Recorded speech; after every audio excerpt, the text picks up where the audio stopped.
हरे कृष्णा दोस्तों, कैसे हैं आप सभी। आशा करती हूँ आप सभी कुशल मंगल होंगे। आप सभी का मेरे चैनल कृष्ण दीवानी पर स्वागत है। अगर आप नए हैं तो चैनल को सब्सक्राइब करना ना भूलें। तो आज हम अपनी वीडियो में जानेंगे संपूर्ण गीता का सार। प्यारे मित्रों, मैंने श्रीमद् भागवत गीता तब तक नहीं पढ़ी थी जब तक मुझे ज्ञान नहीं हुआ कि हम सब आत्माएं हैं और ये ज़िंदगी हम आत्माओं के लिए एक इम्तिहान है।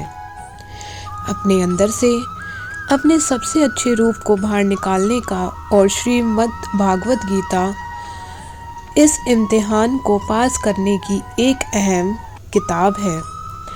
भगवत गीता के 18 अध्याय हैं और यह संस्कृत में परमात्मा द्वारा दी गई थी। समय के साथ संस्कृत भाषा रोज़मर्रा की ज़िंदगी से निकल गई और यह ज्ञान मनुष्य से दूर हो गया। समय समय पर श्रीमद् भागवत गीता का साधारण अक्षरों में अनुवाद किया गया। इसी प्रयास को आगे बढ़ाते हुए मैं यहाँ श्रीमद् भागवत गीता संपूर्ण सार को एक आसान रूप में प्रस्तुत कर रही हूँ। ये ज्ञान परमात्मा ने भगवान कृष्ण के द्वारा सबसे बड़े धर्मयुद्ध महाभारत की रणभूमि कुरुक्षेत्र में अर्जुन को कुछ 5000 साल पहले दिया था। ये वो वक्त था जब धर्म का बार बार उल्लंघन हुआ, परमात्मा का डर मनुष्य से निकल गया, लालच की होड़ में भाई ने भाई को मारने की कोशिश की और यही नहीं, एक भ्याता को भरी सभा में अपने बड़ों के सामने अपमानित किया गया। इससे पहले कि मनुष्य जाति धर्म युग से निकलकर पूर्ण रूप से कलयुग में जाती, युद्ध की रणभूमि में युद्ध से कुछ पहले परमात्मा ने गीता भगवान कृष्ण के द्वारा मनुष्य जाति के कल्याण के लिए दी। गीता परमात्मा द्वारा दी गई किताब है जो किसी एक धर्म के लिए नहीं बल्कि पूरी मनुष्य जाति के लिए है, पूरी इंसानियत के लिए है, सब आत्माओं के लिए है। क्योंकि ये आत्मा को परमात्मा के बारे में, उसकी सृष्टि के बारे में और सबसे अहम यह उन कायदों के बारे में समझाती है जिनका आत्मा को मनुष्य के रूप में हर हाल में पालन करना होगा, रक्षा करनी होगी और इन्हीं कायदों की बुनियाद पे एक आत्मा को शरीर त्याग करने के बाद परखा जाएगा और इस परीक्षा से पास होने पे हमेशा के लिए इस जन्म और मृत्यु से मुक्ति मिलेगी। परमात्मा भागवत गीता में कहते हैं कि मैं ही सबकी शुरुआत हूँ, मैं शुरू में भी पहले था और सब खत्म होने के बाद भी रहूँगा। सब मुझ में है और मैं सब में हूँ। जो भी तुम छू सकते हो, देख सकते हो, चख सकते हो या सुन सकते हो, वो सब मैं हूँ। ये नदियाँ, पहाड़, सूरज, ग्रहण, चांद, सितारे सब मैंने बनाए हैं। मैंने ही भगवान, शैतान, राक्षस और इंसान बनाया है। मैं सर्वव्यापी हूँ, सब में रहता हूँ, सब मैं हूँ, मैं हूँ, मैं ही हूँ। मैं ही ब्रह्मा बनकर सब बनाता हूँ और रुद्र बन के सब नष्ट कर देता हूँ। मैं ये सृष्टि यूं ही बनाता और तोड़ता रहूँगा ताकि आत्माओं को मौके मिल सके इस जन्म और मृत्यु से मोक्ष पाने को, हमेशा के लिए परमात्मा के साथ रहने को। भगवत गीता कहती है कि इस सबसे बड़ी परीक्षा के लिए परमात्मा ने प्रकृति का निर्माण 5 तत्व हवा, अग्नि, जल, पृथ्वी और इत्र से किया है, जिन्हें हम छू के, चख के, सूंघ के और देख के हम समझ सकते हैं। पर खुद परमात्मा इन 5 इंद्रियों के समझ से बाहर है। उन्हें आत्मा इन इंद्रियों से नहीं जान सकती। आत्मा 5 इंद्रियों के साथ वैसे ही है जैसे एक लोहे का रोबोट। जिसे अपने बनाने वाले का कोई पता नहीं। अर्जुन को भी परमात्मा का विराट रूप देखने के लिए भगवान कृष्ण ने दिव्य नेत्र दिए। भगवद गीता समझाती है कि आत्मा अनजन्मी है, इसे कोई मार नहीं सकता, कोई जला नहीं सकता, डुबा नहीं सकता, काट नहीं सकता, लेकिन आत्मा को परमात्मा के साथ हमेशा रहने के लिए ये परीक्षा रूपी जीवन में बैठना ही पड़ेगा।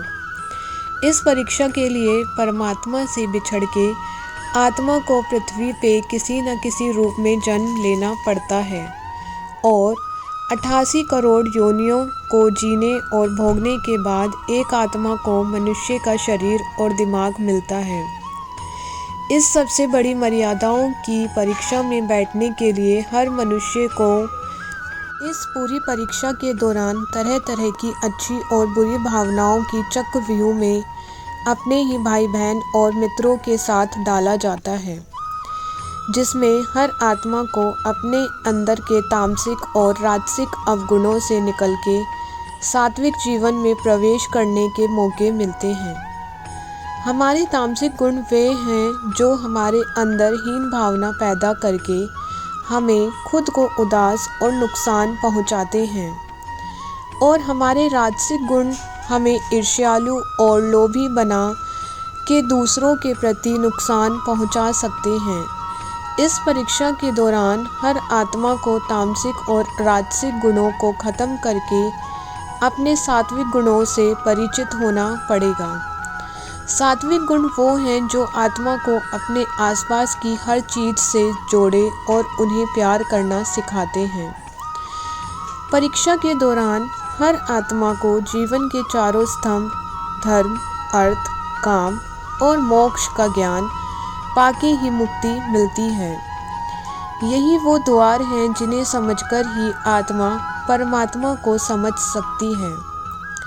भगवद गीता समझाती है कि हमारी इच्छाएं ही मूल कारण हैं हमारे पृथ्वी पर वापस आने का, और अगर हम कोई भी इच्छा ना रखें तो हम इस जीवन और मृत्यु से मुक्त हो सकते हैं।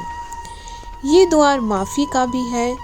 जिन्होंने आपके साथ बुरा किया उनको माफ़ करके और जिनसे आपने बुरा किया उनसे माफ़ी मांग के मुक्ति पाई जा सकती है। जब तक आत्माएं इन चारों दरवाज़ों धर्म, अर्थ, काम और मोक्ष को समझ नहीं लेती, तब तक इस आत्मा को बार बार मनुष्य के रूप में आना ही पड़ेगा। परीक्षा का समय खत्म होते ही आत्मा शरीर और अन्य सब वस्तुओं का त्याग कर देती है। जो भी संसार में रहकर बनाया वो अब किसी और होगा और आत्मा अपने कर्मों के फैसले के लिए चली जाती है। आत्मा के अच्छे बुरे कर्मों का हिसाब होता है। अपने अच्छे कर्मों के लिए आत्मा कुछ वक्त के लिए स्वर्ग और दुष्कर्मों के लिए नरक चली जाती है। नरक में आत्मा को अपने पापों के अनुकूल सजाएं मिलती हैं और सज़ा खत्म होने के बाद आत्मा को फिर से एक नया शरीर और नया दिमाग मिलता है। इस परीक्षा में फिर बैठने के लिए और हर परीक्षा में वही सब फिर दोहराया जाएगा।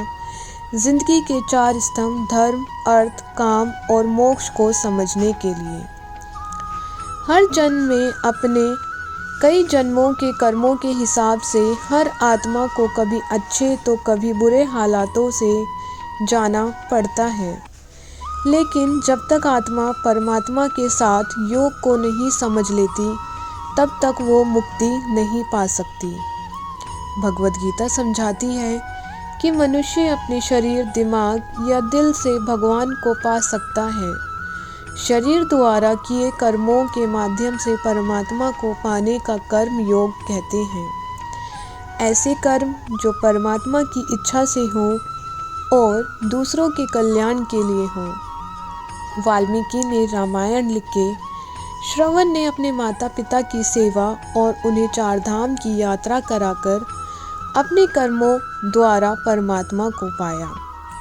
श्रीमद् भगवद गीता समझाती है कि एक आत्मा दिमाग से भी परमात्मा के साथ योग लगा सकती है। इसे राजयोग कहते हैं, क्योंकि दिमाग या मस्तिष्क सब इंद्रियों का राजा है।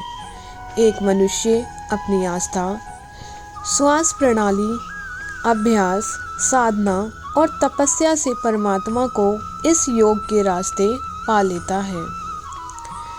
आत्मा मस्तिष्क से ध्यान लगाकर परमात्मा के साथ योग लगा सकती है। शंकराचार्य स्वामी, परमहंस स्वामी विवेकानंद और उनके जैसे कई योगी इस योग के रास्ते परमात्मा के साथ संधि लगा पाए।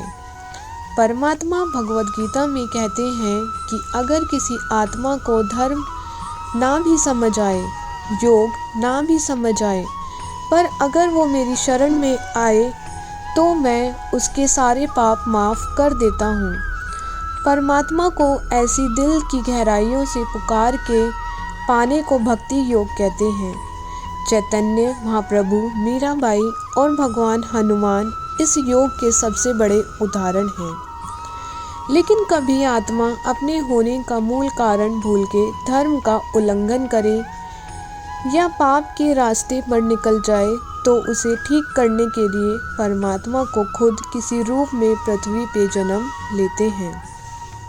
तो मित्रों, आइए श्रीमद् भागवत गीता को पूरा पढ़ के इस जिंदगी के असली मायने समझें और परमात्मा के साथ योग लगाएं।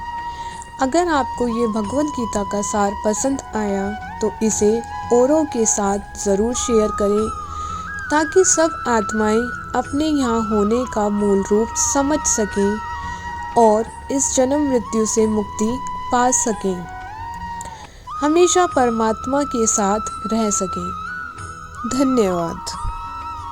वीडियो को लाइक, शेयर और सब्सक्राइब करना ना भूलें। जय श्री हरि, जय श्री राधे, हरि बोल।